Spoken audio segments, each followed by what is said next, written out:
동물복지협회에 따르면 아이슬란드는 국제포경위원회와 위태위태한 관계를 맺고 있다고 합니다. 1986년 이후 위원회가 상업포경 중단을 요구했기 때문입니다. 아이슬란드는 국제포경위원회에서 탈퇴했습니다. 그러나 2002년 다시 가입했고 과학적인 목적으로 이루어진 것이라면 보호종을 사냥할 수 있도록 해주는 특별 허가 하에 고래 사냥을 계속했습니다. 1992년 위원회를 떠났다가 2002년이 되어서 돌아와서는 고래잡이를 계속한 것이죠. 현재 아이슬란드 정부는 고래 사냥으로 지난 5년에 걸쳐 매년 2,000마리 이상의 고래를 죽이도록 허용하고 있습니다. 연합통신은 아이슬란드 정부가 고래잡이가 최소한 5년 동안 고래 사냥 허가를 받을 것이라고 발표했다고 보도했습니다. 아이슬란드 어업 및 농업부 장관 크리스티안 토르 줄리우슨 씨는 고래잡이들이 2023년까지 매년 참고래 209마리 그리고 밍크고래 217마리를 사냥할 수 있게 허용된다고 발표했습니다. 세계야생동물기금은 참고래가 멸종위기에 처한 종으로 리스트에 올렸습니다. 아이슬란드는 작살이 달린 배 4대를 보유하고 있습니다. 어업부에 따르면 지난 2018년 아이슬란드는 밍크고래 5마리 그리고 참고래 145마리를 사냥했다고 합니다. 아이슬란드 대학에 따르면 포경은 아이슬란드의 입장에서 수익성이 있으며 2009년에서 2017년 사이 매년 대략 1,180만 달러를 벌어들인다고 합니다. 그러나 AP통신은 정치가들이 고래 사냥이 국가의 이미지를 손상시키고 지금 상승세를 타고 있는 관광에 영향을 미친다고 생각하고 있어 고래잡이 관습을 점점 더 반대하고 있는 추세라고 전했습니다. 지난 12월, 일본은 30년 만에 처음으로 상업 고래잡이를 재개하기 위해 국제포경위원회에서 탈퇴할 것이라고 밝혔습니다. 이 동물 시체는 아직도 브라질의 전문가들에게 미스터리로 남아 있습니다. 10톤이 나가는 혹등고래 새끼의 시체가 브라질 아마존강의 입구에 바로 위치해 있는 마자조 섬 해안에서 15m 떨어진 곳에서 발견되었습니다. 비영리 단체인 비초 다구와 페이스북 계정의 한 포스팅에 따르면 이 고래가 1살인 것으로 추정되고 있다고 하는데요. 새끼 고래의 몸 길이가 8m 정도 되기 때문입니다.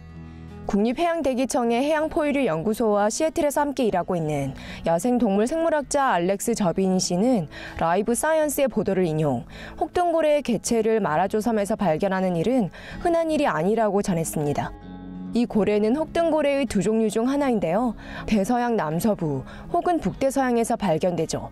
저비니 씨의 말에 따르면 이 어린 고래는 북대서양 혹등고래일 것이라며 이 고래는 주로 올해 이맘때쯤이면 베네수엘라 바깥 그리고 캐리비안의 열대바다에서 번식한다고 합니다. 돌고래는 보통 아프거나 방향을 잃으면 이렇게 방황하게 됩니다. 이번 사례와 같이 일단 길을 잃으면 고래는 아마도 큰 파도로 해안까지 쓸려옵니다.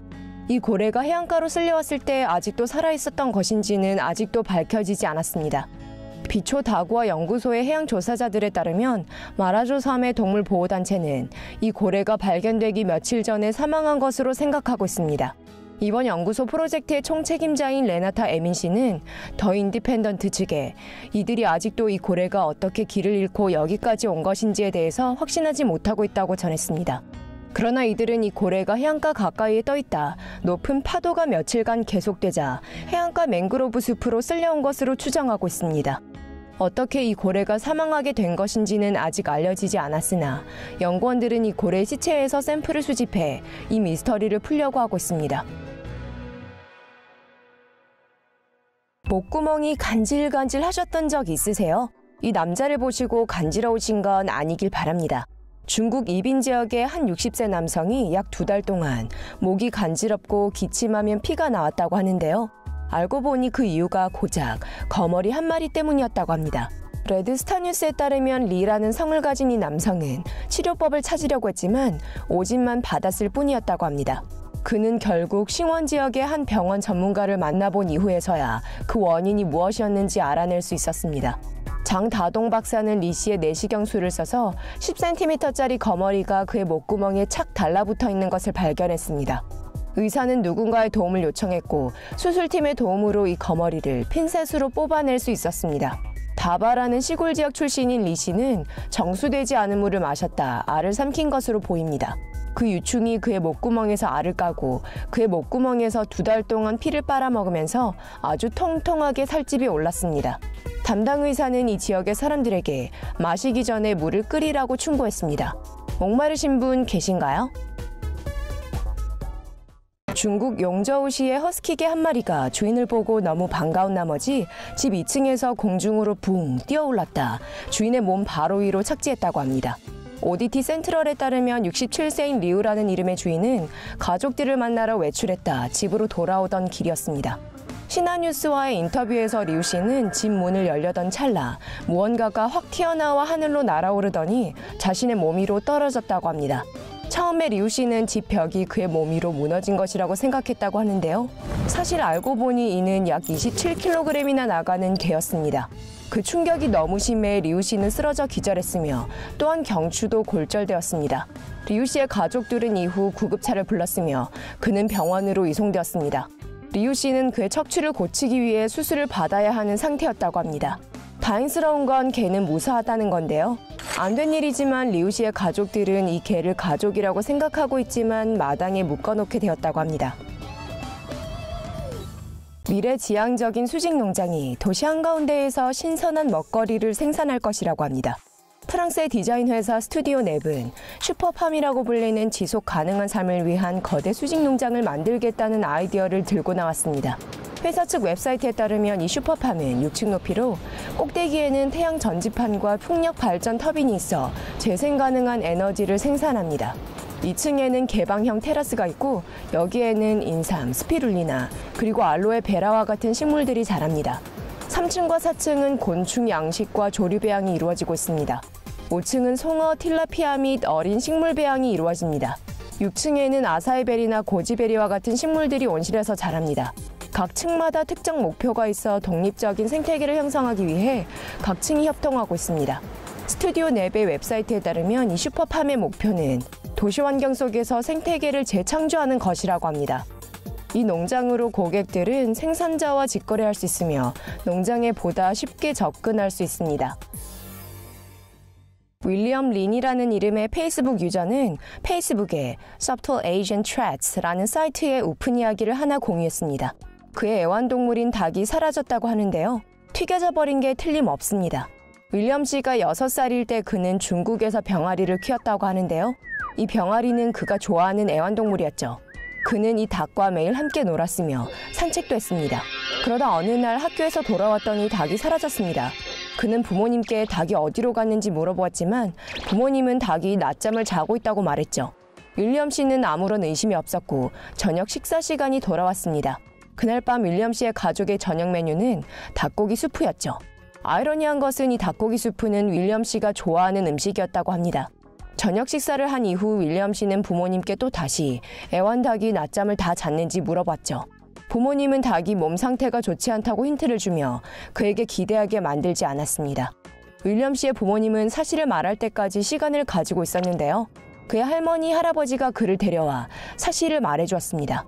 윌리엄 씨는 친구였던 애완닭을 잃었다는 사실을 알고 난 이후 5일 동안 울었으며 심지어 먹지도 않았습니다. 그는 많은 사람들이 자신이 왜 지금 사람을 믿는데 문제가 있는지를 궁금해한다고 말했습니다. 윌리엄 씨와 같은 경험을 가진 다른 네티즌도 그의 이야기를 공유했습니다. 애완동물로 키우고 있던 염소가 염소고기 카레로 돈갑했던 적이 있었다면서요. 여러분들도 이와 같은 경험이 있으신가요? 있으시다면 댓글에 공유해주세요. 누가 구름을 좋아라 할까요? 잘 태닝된 아름다운 구릿빛 피부를 생각해보면 더욱 그럴 겁니다. 새 연구에 따르면 만일 대기 중 이산화탄소의 농도가 계속 증가한다면 층저구는 아마 사라질 것이고 지구의 온도가 급격히 증가할 것이라고 합니다. 네이처에 실린 이번 논문에 따르면 층저구는 열대해양의 20%를 뒤덮고 있으며 단파 복사를 우주로 다시 반사해 되돌려 보냄으로써 지구의 에너지 균형에 상당히 영향을 미친다고 합니다. 캘리포니아 공과대학의 연구원들은 구름 형성의 시뮬레이션과 태양 복사가 지구에 미치는 영향을 구체적으로 실행해 보았습니다. 과학자들은 하늘 일부분을 샘플로 삼아 시뮬레이션을 시행하기 위해 슈퍼컴퓨터를 이용하였으며 만일 대기 속 이산화탄소 농도가 1200ppm가량에 도달하면 층저군이 분해되기 시작한다는 사실을 발견했습니다. 현재 대기 속 이산화탄소는 대략 410ppm인데요. 그러나 만일 더욱 많은 이산화탄소가 대기 속으로 흘러들어가는 현재 흐름이 이러한 속도로 계속된다면 지구는 100년에서 150년 내로 1200ppm에 도달할 수도 있다고 합니다. 그 결과로 층저군이 사라지면 섭씨 14도가 증가하는 결과로 이어질 수도 있습니다. 그러나 지구온난화가 인간이 해결할 수 있는 것이라고 생각되니 긴장은 풉시다.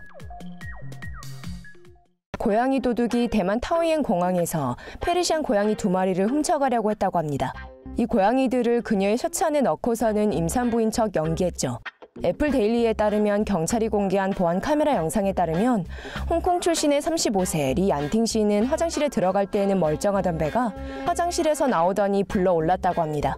이후 리 씨는 야옹거리는 소리 하나 없이 보안 검사를 받았습니다. 경찰은 대만 타이페이의 고양이 사육사인 창치니 씨에게서 비싼 페르시안 고양이 2마리가 리 씨에 의해 납치당했다는 신고를 받았습니다. 창 씨에 따르면 리 씨는 창 씨로부터 페르시안 고양이 3마리를 사기를 원했으며 대만까지 와서 이 고양이들을 어떻게 보살펴야 하는지 배우기 위해 창 씨와 함께 지냈다고 합니다. 그러나 몇 번 방문 후 창 씨는 리 씨가 비싼 고양이를 사고 싶어 하기만 할 뿐 돌봐주지는 않는다는 사실을 알아차리고서 그녀에게 이 페르시안 고양이를 판매하지 않겠다고 거부했습니다. 그래서 리 씨가 어떻게 했냐고요? 그녀는 창 씨의 아파트에 무단 침입, 새끼 고양이 2마리를 훔쳐서는 홍콩으로 날랐습니다. 창 씨는 메신저로 리 씨와 연락이 닿았으며 리 씨는 자신이 고양이를 훔쳤다는 사실을 인정하고 홍콩에 있는 창 씨의 친구에게 고양이들을 돌려주었다고 합니다. 그렇게 날씬하다고는 하기 어려운 쥐 1마리가 맨홀 뚜껑에 걸렸다 그 많은 사람들로 구성된 구조팀의 구조를 받고 나서야 살아남아 더 먹을 수 있게 되었습니다. BBC에 따르면 동물 구조대원 마이클 서어 씨는 지역 매체에 이 암컷 쥐는 겨우내 찐 군살 때문에 엉덩이가 끼고 말았다. 앞으로도 뒤로도 옴짝달싹 할 수 없었다. 라고 전했습니다. 서어 씨는 라인네카의 지역 전문 동물 구조팀 출신으로 처음 현장에 도착했습니다. 그러나 이 뚱따뚜이는 그가 혼자서 다루기에는 너무 힘들어 힘 있는 그자들을 부르게 되었죠. 소방서의 엄청난 인원수의 자원봉사자 소방관들이 일요일 대바람부터 출동하게 되었습니다.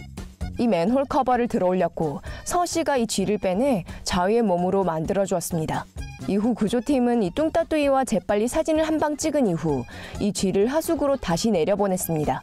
이후 동물보호단체가 이 사진을 올렸으며 구조 영상 전체를 페이스북에 올렸습니다.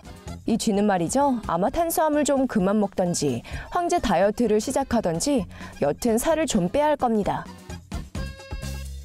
아이고 불쌍한 고양이. 중국 장쑤성 난징의 한 여성이 그녀의 애완 고양이에게 말도 안 되는 일을 했습니다. 그녀는 애완 고양이가 너무 못생겼다고 생각해 이 고양이의 작은 눈을 좀 바꿔주기로 했죠. 수의사에게 데려가 쌍꺼풀 수술을 시킨 겁니다. 중국에서는 큰 쌍꺼풀을 더욱 매력적인 것으로 본다고 하는데요.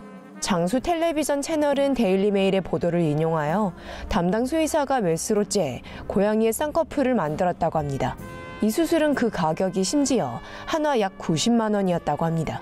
중국 난징의 루펑 동물병원의 직원은 고양이와 개들이 성형수술을 받는 일이 꽤 있다며 특히 대회에 애완동물들을 참가시키려는 주인들을 위해서라고 전했습니다. 많은 네티즌들이 동물을 대상으로 한 이러한 행동을 비난했습니다. 이건 동물학대로 봐야 한다면서요. 많은 동물들이 불필요한 성형수술을 받고 난 뒤 감염 증상을 겪고 있다고 합니다. 국제인권위원회의 국제언론 담당자 웬디 히긴스 씨는 메일 온라인 측에 동물들이 받는 수술로 목숨이 위험해질 수도 있다는 말을 전했습니다. 동물 주인들은 이러한 수술을 하는 것이 필요치 않다는 사실을 알아야 할 겁니다.